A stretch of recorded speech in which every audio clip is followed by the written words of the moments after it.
it's Rachel with Koa. Today he and I are going to continue some work on stays with distance and duration. Now I'm not going to be throwing a bunch of distractions at him, but we are outside.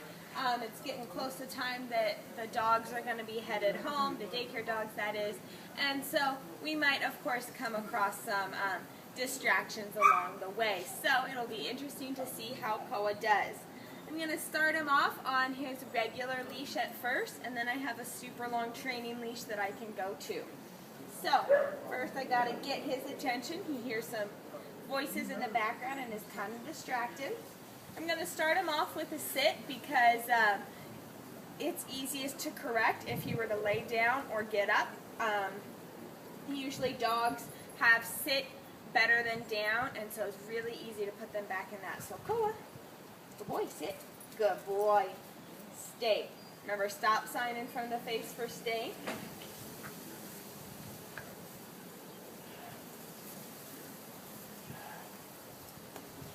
Kind of wig.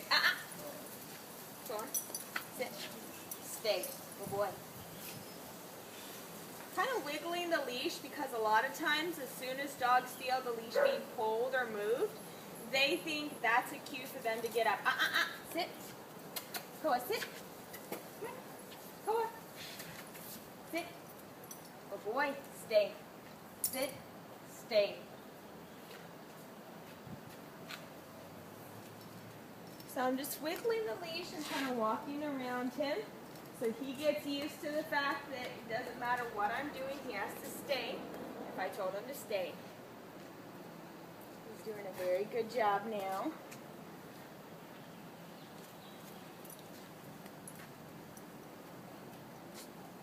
Now there I kind of like to do a little trick.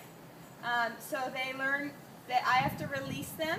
I will come up to them and either pause or walk away. So they learn that me walking up to them does not mean that they get to be released. Good stay, Koa. Good boy. Good boy, stay. Good boy. Good boy, Koa. That was very good.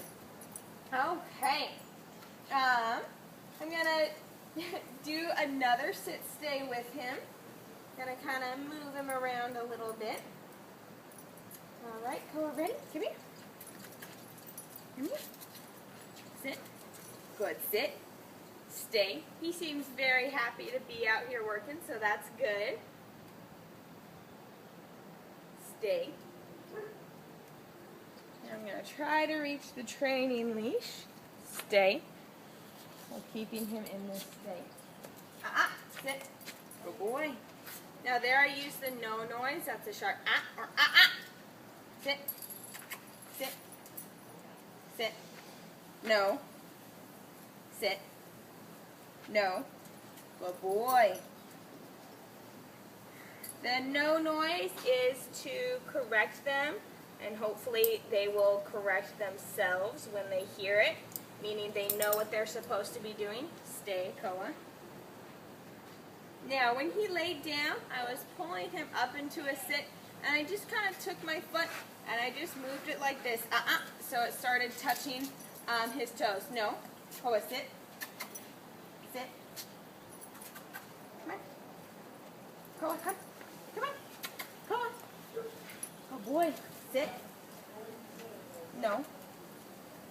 Sit. Good boy. Good boy. Good sit. Sit.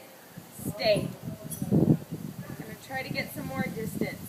Now, it's important that once you do get him back up into a sit, if you'll notice what I'm doing, there, he corrected himself. Stay. Good stay, Koa. Good boy. Good boy, stay. Good boy. Okay, so I'm going to release him from his stay while I talk to you because I see he's having some trouble focusing and he's kind of tired from playing all day. As I was saying, when you are trying to get him back into a sit, he's either in a down or in a stand and won't sit, and this goes for any command, but I'm just using sit as an example. You can see I tell him to sit. I might use a gentle leash correction just to tell him. And if he doesn't do it, then I say no, and I give him a pop on the leash and wait to see if he does it. Then I say sit again with no leash correction. If he doesn't do it, I say no and give him the harsh correction. So a small tug like this can be you asking him to sit, but a sharp pop is a correction. So it's something negative for the dog. Now, you don't want to pair that sharp correction with the command that you're giving him. That's because then he will start to associate the command with the correction, so with something negative. And so it will start to make him associate the command with bad things, which is something you do not want to do with him. You want it to be as positive as possible, so when you say no, that's when you give the physical correction. Now remember, the physical correction is a sharp pop up on the leash. It's different than a gentle asking him to sit, so a gentle tug like that, because you can definitely still use the leash and give him leash commands as long as you're consistent, but a correction is something different. So Cole and I are going to practice down some more. I'm going to put him in a down stay. We'll practice stay some more, and I'll put him in a down stay so it's a little bit easier for him, and we can get some more distance and hopefully some more duration. Now, he's happy kind of chilling right here, but I'm going to get him up, put him in my own spot where I want him, just to get him practice to doing things when I ask and how I ask him. So, Koa, come here. Come here, Koa. Koa, come here. Come on, good boy. Good boy, see? Down. Good down, good boy. Good boy. Koa, stay. Stay. Stay.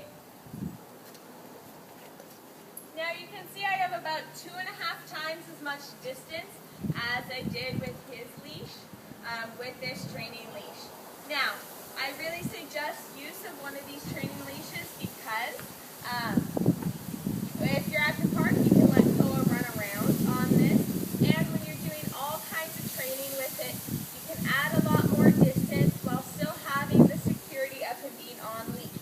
So you can enforce commands, especially like come, by pulling on the leash, and you can get far enough away that Koa feels off leash, but for his safety, you still have him on leash if he chooses not to listen to you. I'm going to back up some more because he's doing such an awesome job.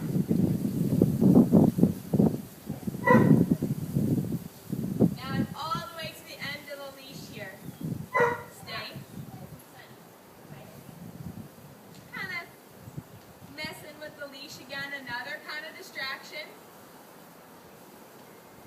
He's doing an awesome job. Stay.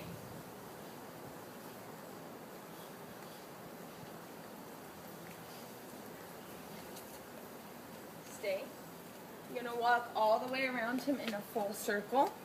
Now, as I start to walk past him, a lot of times when dogs see your back, see you walking away, they think they're getting left out of something. Koa. No. Koa, come. Down. Good down, good boy. Stay. Good boy. Because usually when we're working with stay, we kind of back up from them. When we actually turn our back and walk away, they feel left out. So let's see how he does. Think he'll be okay.